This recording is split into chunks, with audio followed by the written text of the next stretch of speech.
ایک بندہ آ گیا جی بابا فرید کو، اس نے کہا حضور والا مرید ہونا ہے، فرمایا آ جاؤ، کہتا نہیں میری شرطیں بھی ہیں۔ کیا ہیں جی؟ بابا فرید نے دیکھا شرطیں، مرید ہونے آیا شرطیں، فرمایا اچھا بیان کر۔ اس نے کہا جی نماز میں نہیں پڑھنی، توجہ ہے جی، نماز ایک شرط میری ہے کہ میں نماز دوسری میری شرط یہ ہے کہ تسا میں آکھنا بھی نہیں، آپ نے مجھے کہنا بھی نہیں ہے بے نماز متا مرید ہو جاواں تے پھر آکھو بھی ہون اٹھتے نمازاں پڑھ۔ فرمایا اچھا تیسری؟ اس نے کہا جنت میں بھی ساتھ لے کر جائیں گے۔ ہم جیسا نکمہ ہوتا تو کہتا یار شرطیں بڑی عجیب و غریب ہے، یہ تو ممکن ہی نہیں ہے۔ بابا صاحب نے فرمایا ہاتھ آگے کر، اس نے ہاتھ آگے کیا نا، فرمایا تیری تین ہے نا، آتی ایک ہماری بھی ہے۔ اس نے کہا جو کم، فرمایا بس کچھ دن ہمارے ساتھ رہنا ہے، صحبت تالے ترا تالے کنن اور صحبت سالے ترا سالے کنن۔ اچھوں کی صحبت بندے کو اچھا بنا دیتی ہے اور بروں کی صحبت برا بنا دیتی ہے۔ لوہار کی دکان پہ بیٹھو گے دور سے چنگاری اڑ کے کپڑے میں سوراخ کرے گی، عطار کی دکان پہ جاؤ گے خوشبو نہیں لگاؤ گے، باہر نکلو گے لوگ پوچھو گے کہاں سے آ رہا ہے۔ اس نے کہا جی منظور ہے، نال رہنا کڑا مشکل، روٹیاں کھاواں گے، ایش کران گے۔ بابا صاحب نے مرید کر لیا۔ اب جب نماز کا وقت ہوتا نا، سارے وضو شدی بنا کے تو مسجدی تھی، وہ بہ کے جناب پیچھے بندے ہی کوئی نہیں۔ اب دو چار دن دیکھا بھی یہ سارے چل پڑتے ہیں، کہتے کچھ نہیں ہے، تو بندے کو خود بھی تو محسوس ہوتا ہے نا۔ جب 2 4 5 دن گزرے تو اب وہ سب سے پہلے اٹھتا اور وضو بناتا۔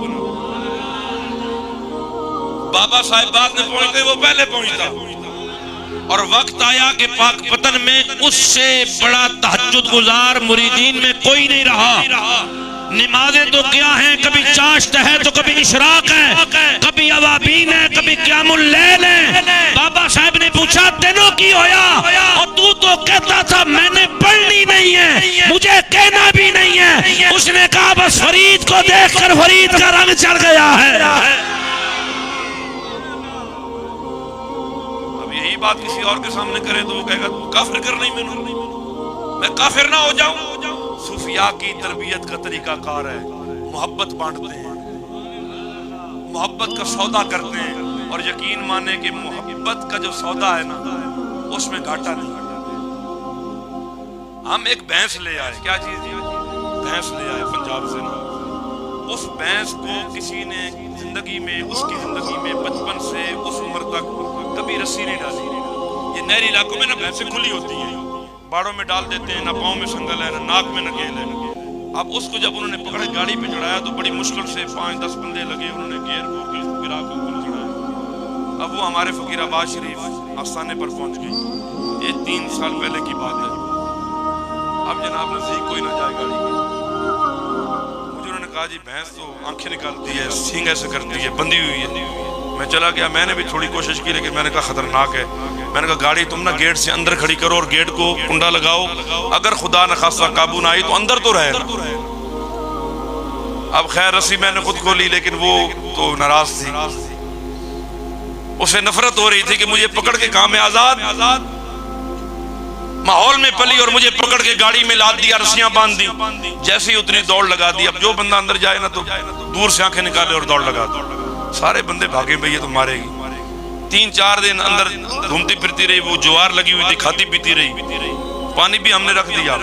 میں ایک سفر پہ چلا گیا، واپس آیا تو دیکھا گھوم رہی ہے، میں نے پوچھتا رہا ان سے فون پہ بھی، انہوں نے کہا جی قریب بھی نہیں آنے، بندہ دیکھتی آتی ہے تو فوراً اس کی طرف دوڑ لگاتی۔ پھر ہم نے کچھ بندے بلائے، انہوں نے بڑی مشکل سے پکڑ کر اس کو رسیوں سے باندھ دیا، ایک رسی ادھر سے باندھی، دوسری ادھر سے باندھی، دونوں طرف کھونٹوں پہ اس کو باندھ کے اب چارہ وہاں ڈال رہے ہیں۔ میں پھر 2-3 دن سفر میں واپس آیا تو ادھر ہی بندھی ہوئی ہے، چارہ ڈل رہا ہے، پانی بھی پلا رہے ہیں۔ میں نے کہا یار ابھی تک اس کو، انہوں نے کہا نہیں جی بڑی خطرناک ہے، شوں شوں کرتی ہے، آنکھیں نکالتی ہے۔ میں نے بازو اوپر کیے، روٹی منگائی، بیچ میں گڑ کی ایک روٹی ڈالی، اور ایسے قریب ہو کے نا ڈرتے ڈرتے بسم اللہ پڑھ کے اس کے منہ کے قریب کیا تو اس نے وہ کھا لیا. اچھا کھانے کے بعد میں اس کو تھوڑی تسلی ہو گئی.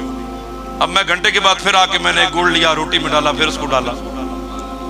وہ گڑ کھانے کے بعد جب اس نے میٹھا کھایا تو تھوڑی تسلی میں تھی, دوبارہ مجھے ڈر نہیں لگا زیادہ. اور تیسری جب میں نے اس کو روٹی کھلائی نا, اللہ وحدہ لا شریک ہے, میں نے ایک رسی سے کھول دی اور شام تک دوسری رسی سے کھول کے باہر لے جا کر پانی پلایا, باہر باندھ. میں نے سب سے کہا, میں نے کہا دیکھو محبت, گڑ دیا ہے نا, روٹی اس کے منہ میں ڈال, اسے پتہ لگ گیا اب یہ بندہ کوئی محبت کرنے والا ہے.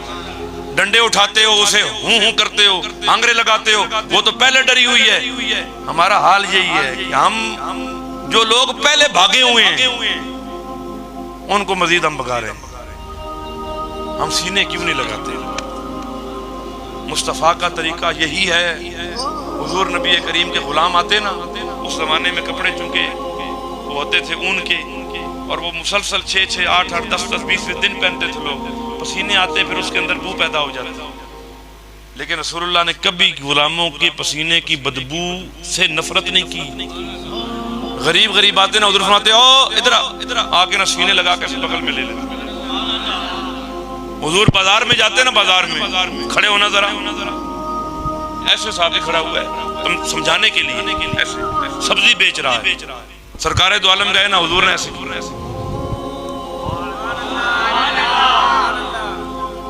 ہم بھی کرتے ہیں نا بھی تاکہ بتائے کون ہے.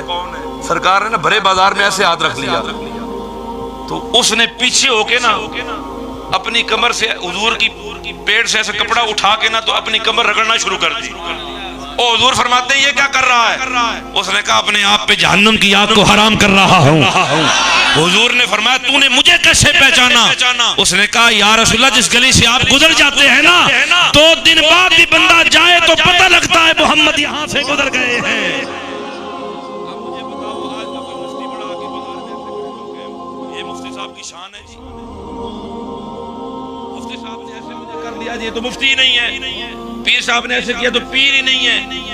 رسول اللہ نے کبھی بھی اپنے غلاموں کے اندر اور اپنے اندر وہ فرق پیدا نہیں کیا جس سے غلام اپنے آپ کو کم تر سمجھے. رسول اللہ نے اتنی محبت کی ہے, اتنی محبت کی ہے, اتنا پیار دیا ہے کہ رسول اللہ کے غلام حضور کو اگر تھوڑی دیر کے لیے نہ دیکھتے نا ان کی نیندیں اڑ جاتی, گھر جاتے پھر آتے سرکار کا ذرا چہرہ دیکھا. یہ محبت کی وجہ سے ہوتا ہے. آپ سارے محبت کریں گے, نفرتیں چھوڑیں گے,